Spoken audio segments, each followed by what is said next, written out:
यहाँ पे 50 क्वेश्चन आएगा और एक समय पर आपके सामने एक क्वेश्चन होगा, जैसे कि इस समय है। और क्वेश्चन है कि भारतीय राष्ट्रीय कांग्रेस का लाहौर अधिवेशन कब हुआ था। जो लाहौर में अधिवेशन हुआ था इनमें से कब हुआ था ये आपको बताना है। हर एक क्वेश्चन के लिए हम आपको 5 सेकंड देंगे, तो आप अपना उत्तर कमेंट करके जरूर बताएं। ये हुआ था सन 1929 में। देखिए, अगर आप इतिहास की दृष्टि से देखेंगे जो भी कांग्रेस के सेशन हुए हैं, तो उसमें से जो कांग्रेस का 1906, 1920, 1924, 1929 ये जो सेशन है बेहद महत्वपूर्ण है।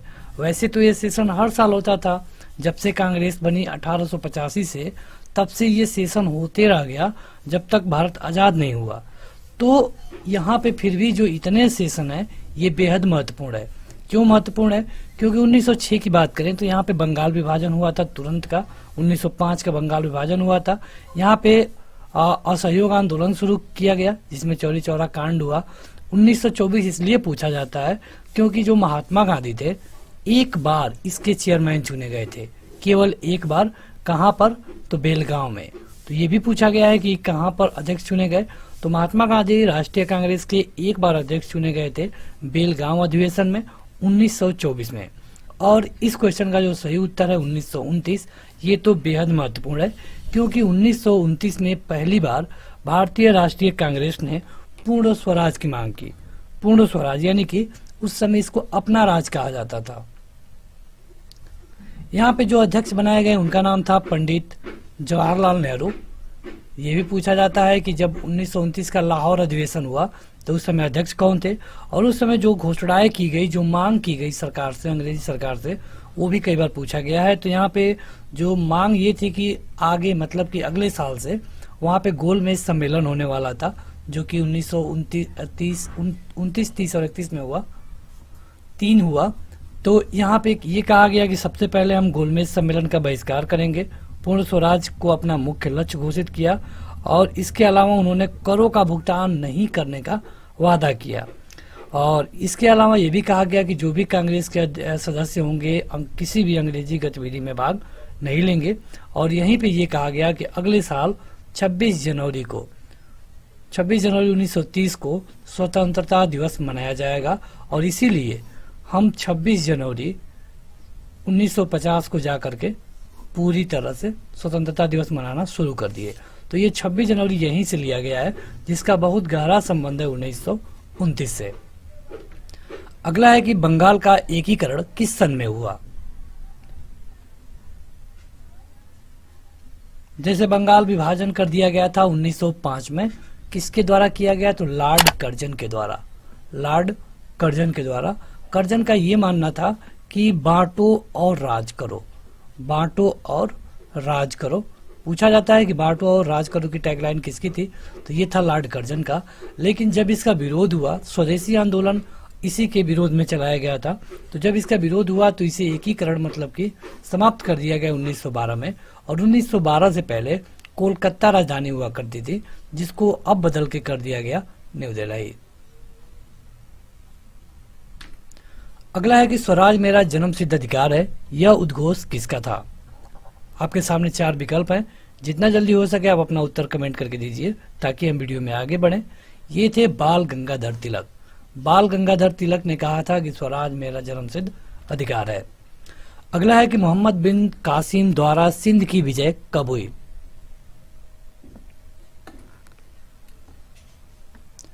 तो जब भी आप मध्यकालीन इतिहास पढ़ना शुरू करते हैं, मध्यकालीन इतिहास जब भी आप पढ़ना शुरू करेंगे, इसकी शुरुआत ही यहीं से होती है, मोहम्मद बिन कासिम से। और ये था सन 712 ईस्वी। बेहद महत्वपूर्ण है क्योंकि ये पहला क्वेश्चन बनता है मध्यकालीन इतिहास से। अगला है कि भारत में न्यायिक संगठन की स्थापना किसने की।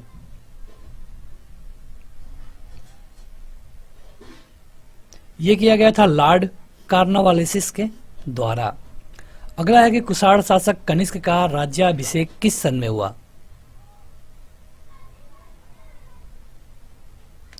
ये हुआ था 78 एडी में, और कनिष्क जो है उसने बौद्ध धर्म की चौथी बौद्ध काउंसिल को करवाया था कुंडलवन में, यानी कि कश्मीर में।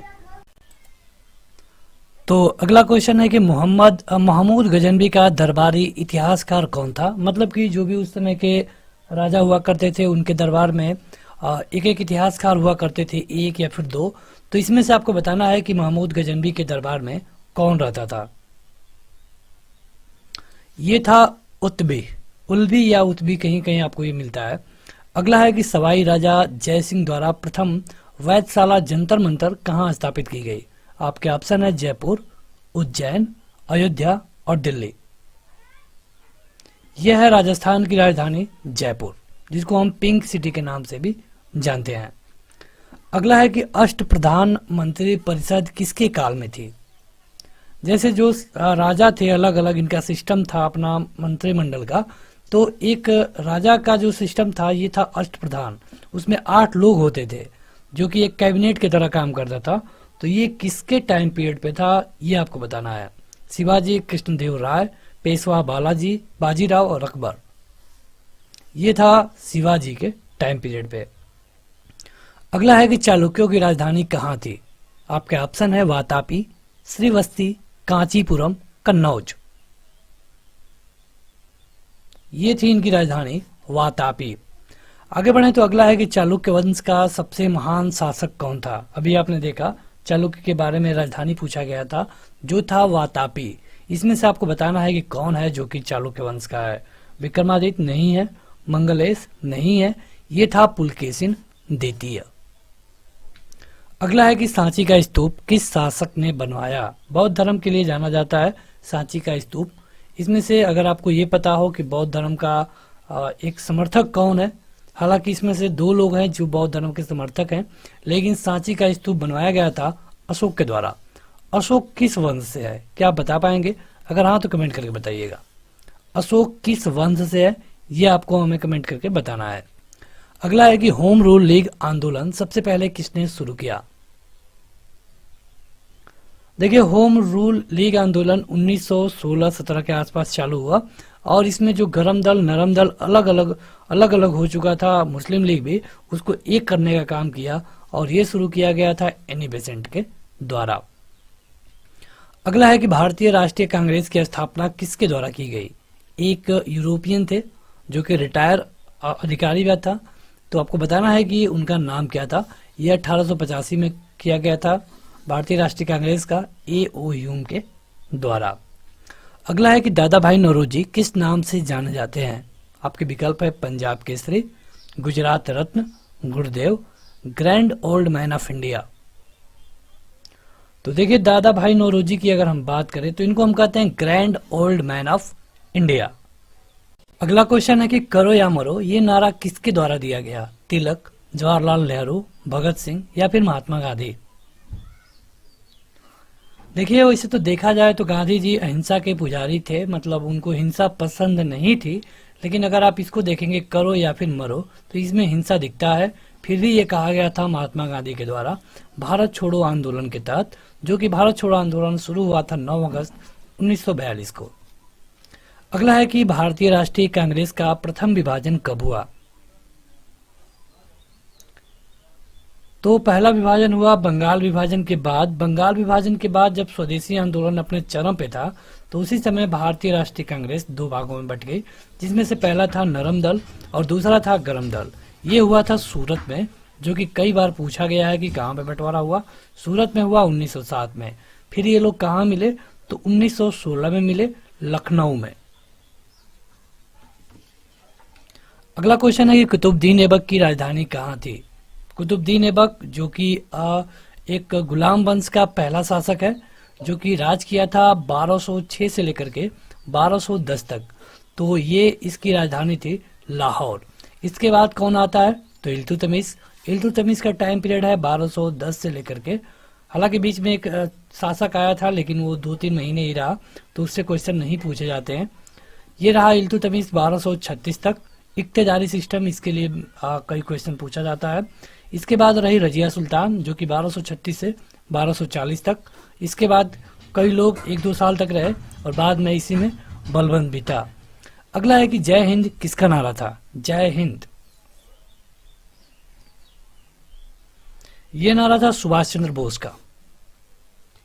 अगला क्वेश्चन है कि भारत का नेपोलियन किसको कहा जाता है? आपके ऑप्शन है चंद्रगुप्त मौर्य, चंद्रगुप्त विक्रमादित्य, अशोक महान और समुद्रगुप्त।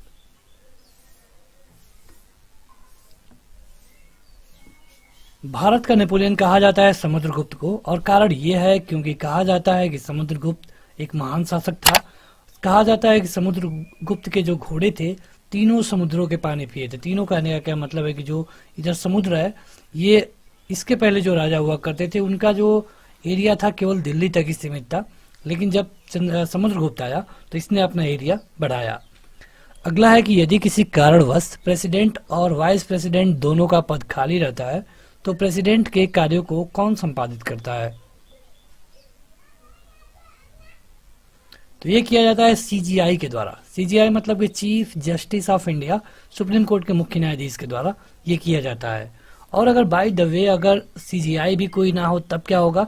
तो जो भी वरिष्ठ जज होगा वो इनके जगह पे बैठेगा। हालांकि अगर इस तरह की कंडीशन आती है और राष्ट्रपति का अपना पद छोड़ देते हैं या फिर उनकी मृत्यु होती है तो उस कंडीशन में जो सीजीआई हैं अगले 6 महीने तक काम कर सकते हैं, लेकिन 6 महीने के अंदर चुनाव होना जरूरी है। उसके बाद जो प्रेसिडेंट चुन करके आएगा वो वहीं से 5 साल के लिए रहेगा। जैसे कि मान लीजिए 2012 में चुनाव हुआ, लेकिन प्रेसिडेंट 2014 में रिजाइन कर देते हैं, तो यहाँ पे जो प्रेसिडेंट बनेगा फिर से ये अगले 5 साल के लिए रहेगा, 2019 तक के लिए, ना कि बाकी सालों के लिए। मतलब कि यहाँ से अगर आप देखेंगे तो 2017 तक ही हो रहा है। तो इस तरह होता है प्रेसिडेंट के चुनाव में। अगला है कि दोनों सदनों में प्रत्येक बैठक के प्रथम 1 घंटे प्रश्नों के पूछने और उत्तर देने में लगाए जाते हैं। इसे किस नाम से जाना जाता है? पॉलिटी का क्वेश्चन है, बेहद महत्वपूर्ण। अगर आपने अभी तक इस वीडियो को लाइक नहीं किया है तो लाइक कर दीजिए और आप ऐप को जरूर डाउनलोड करें, जहां जाकर आप बिना किसी बुक के अपनी तैयारी को कर पाएंगे। वहां आप लाइन बाय लाइन, वीडियो के रूप में, पीडीएफ के रूप में और क्वेश्चन के रूप में हर फॉर्मेट में आपको सारा मटेरियल मिलता है। यह है शून्यकाल। अगला है कि चौथी सत्ता किससे कहा जाता है? चौथा स्तंभ के नाम से आपने सुना होगा। अगर आपने चौथी सत्ता ना सुना हो तो चौथा स्तंभ कहा जाता है प्रेस को। दुर्भाग्य है कि कुछ समय से 10-20 सालों से प्रेस पे ज्यादा अंगुली उठ रही है। अगला है कि भारत के राष्ट्रपति को पद की शपथ कौन दिलाता है?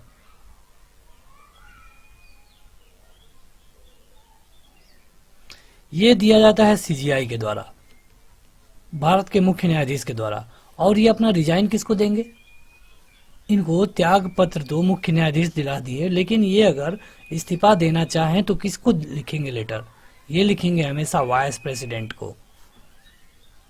और अगर वाइस प्रेसिडेंट इस्तीफा देना चाहे तो ये लिखेगा हमेशा और हमेशा प्रेसिडेंट को। अगला है कि भारतीय संविधान में राज्य के नीति निर्देशक सिद्धांतों को शामिल करने के पीछे क्या उद्देश्य था?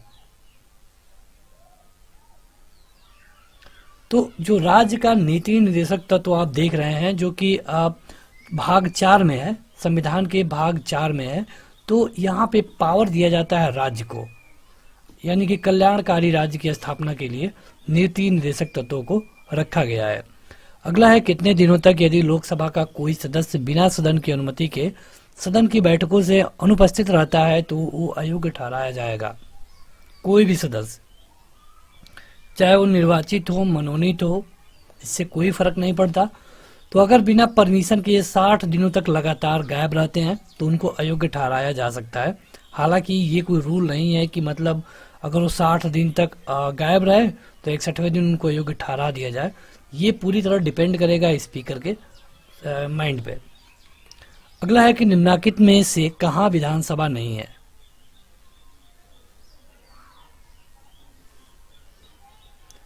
ये है कहाँ पे आपको बताना है। तो इसके लिए सही उत्तर है लक्षद्वीप में। लक्षद्वीप में। इसके अलावा अगर आप देखेंगे पांडिचेरी को, जिसको आजकल पुदुचेरी कहा जाता है, और दिल्ली को या फिर गोवा को, तो हर जगह विधानसभा है। अगला है कि लोकसभा के निर्वाचन के लिए न्यूनतम आयु सीमा क्या रखी गई है? लोकसभा के लिए रखी गई है 25 साल। तो चलिए कमेंट करके बताइए राज्यसभा के लिए कितना होना चाहिए? मिनिमम एज राज्यसभा के लिए कितना होना जरूरी है? अगला है संसद के दोनों अधिवेशनों का समयांतर कितने से अधिक नहीं हो सकता? मतलब कि संसद में जो अधिवेशन होते हैं ये कितने टाइम पीरियड के अंदर ही हो जाने चाहिए, मतलब उनके बीच कितना का गैप, उससे ज़्यादा गैप नहीं होना चाहिए। ये होता है 6 महीने। अगला है कि केरल का उच्च न्यायालय कहाँ पर स्थित है। तो केरल का उच्च न्यायालय स्थित है एर्नाकुलम में। जैसे पूछ ले कि उत्तर प्रदेश का, यूपी का कहाँ पर है, तो यूपी की राजधानी है लखनऊ, लेकिन इसका जो हाई कोर्ट है यह है प्रयागराज में, यानी कि इलाहाबाद में। उसी तरह चलिए कमेंट करके बताइए एमपी का हाई कोर्ट कहाँ पे है, ये भी राजधानी में नहीं है, कमेंट करके बताइए कहाँ पर है। अगला है कि हेमावती निम्न की सहायक नदी है, किसकी। तो यह है कावेरी की। अगला क्वेश्चन है कि सौरमंडल में चंद्रमा क्या है। बेहद सिंपल क्वेश्चन ये है। उपग्रह ग्रह वो होते हैं जो कि सूर्य का चक्कर लगाते हैं या फिर किसी भी तारा का चक्कर लगाते हैं, उपग्रह उनको कहते हैं जो ग्रहों का चक्कर लगाता है। यहाँ से क्वेश्चन पूछा जा सकता है कि सबसे अधिक उपग्रह किसके पास है, कमेंट करके बताइए। हमारे सौरमंडल में सबसे अधिक उपग्रह किसके पास है। अगर आपको विकल्प चाहिए तो केवल 2 विकल्प है हमारे पास, पहला है बृहस्पति और दूसरा है शनि। कमेंट करके बताइए, अगर आपका करंट अफेयर सही होगा तभी आप इसका सही उत्तर दे पाएंगे। अगला है कि मानसून का कारण क्या है। तो हवाओं के मौसमी उत्क्रमण के कारण नहीं होता है, पृथ्वी के चक्कर के कारण तो बिल्कुल नहीं होता है, ये होता है बादलों की गति के कारण। अगला है कि सुएज नहर किन 2 महासागरों को जोड़ती है।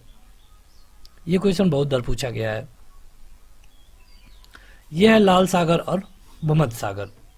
अगला क्वेश्चन है कि समुद्र पृथ्वी की सतह का लगभग कितना भाग घेरे हुए है। थोड़ा जल्दी जल्दी अपना उत्तर कमेंट करके दीजिए, इस वीडियो को हम जल्दी खत्म करेंगे, हम आपका टाइम बर्बाद नहीं करना चाहते हैं। तो यह है लगभग 71%। अगला है कि देश का सबसे अधिक प्राचीन बंदरगाह कौन सा है। मुंबई, कंडाला, चेन्नई और विशाखापट्टनम। सबसे प्राचीन है चेन्नई।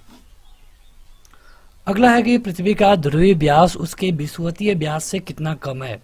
25 किलोमीटर, 80 किलोमीटर, 43 किलोमीटर या फिर 30 किलोमीटर। तुरंत अपना उत्तर कमेंट करके बताइए। यह है 43 किलोमीटर।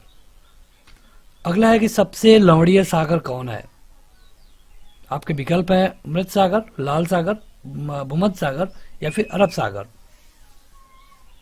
तो यह है मृत सागर। अगला है कि तराइन का प्रथम युद्ध कब हुआ था। तराइन का पहला और दूसरा युद्ध बेहद महत्वपूर्ण है, कई क्वेश्चन यहां से बनते हैं। यह हुआ था 1191 में मोहम्मद गोरी और पृथ्वीराज चौहान के बीच, जिसमें से पृथ्वीराज चौहान की जीत होती है। अगर तराइन के द्वितीय युद्ध की बात करें तो ये हुआ था 1192 में पृथ्वीराज चौहान और मोहम्मद गोरी के बीच, जिसमें से मोहम्मद गोरी जीत जाता है, जो कि मोहम्मद गोरी के जीत में जयचंद का एक बड़ा रोल था, जिसको मोहम्मद गोरी ने भी 1194 में हरा दिया, जिसको चंदावर का युद्ध कहते हैं, चंदावर का युद्ध। अगला है कि भारत का अक्षांशीय विस्तार क्या है। तो यह है 8 डिग्री से लेकर के 36 डिग्री तक, बाकी मिनट था। अगला है कि राजस्थान नहर किस नदी से जल ग्रहण करती है। आपके ऑप्शन है सतलज, यमुना, घाघरा और रावी। तो यह है सतलज। अगला क्वेश्चन है कि मेत्तूर बांध किस नदी पर अवस्थित है। जो मेट्टूर बांध है किस नदी पर अवस्थित है, यह आपको बताना है। जितना जल्दी हो सके आप अपना उत्तर कमेंट करके बताएं। अगर आपने अभी तक इस वीडियो को लाइक नहीं किया है तो जरूर लाइक कर दें। यह है कावेरी नदी पर, कावेरी नदी पर है मेट्टूर बांध। अगला है कि डोगरी भाषा किस राज्य के लोगों द्वारा बोली जाती है। डोगरी ये बोली जाती है जम्मू और कश्मीर में। अगला है कि 7वीं पंचवर्षीय योजना का केंद्रीय बल निम्न में से किस पर था। जैसे पंचवर्षीय योजना मतलब कि 5 सालों के लिए एक एस्टिमेट बनाया जाता था, तो अभी अगर आप देखेंगे 12 से 17 तक तो 12वीं पंचवर्षीय योजना थी। यहाँ पूछा गया है 7वीं के बारे में, ये था उत्पादकता, काम और खाद पर। अगला है कि 7वीं पंचवर्षीय योजना में प्रारंभ किया गया एक महत्वपूर्ण रोजगार कार्यक्रम क्या था। जब इसका फोकस काम पे था तो एक कार्यक्रम शुरू किया गया था जिसका नाम था JRY। अगला है कि भारत की कुल सिंचित भूमि का कितने % भाग नहरों द्वारा सिंचित है। तो नहरों द्वारा भारत में सिंचाई होती है 36% भाग का, बाकी नलकूप है। अगला है कि वर्तमान में भारत में बीज उत्पादक चक्र कितनी अवस्थाओं में बटा हुआ है? तो ये है 3। अगला क्वेश्चन कि निगम कर यानी कि कारपोरेशन टैक्स लगाया जाता है, आपको बताना है कि किन पर। कारपोरेशन टैक्स हमेशा लगता है कंपनियों के लाभ पे। अगला क्वेश्चन कि सीमा शुल्क है, किस तरह का कर है सीमा शुल्क? तो सीमा शुल्क एक अप्रत्यक्ष कर है। अगला क्वेश्चन है कंप्यूटर का हिंदी नाम क्या है? बेहद सिंपल क्वेश्चन, कई बार पूछा गया है। सभी लोग अपना उत्तर कमेंट करके जरूर बताएंगे।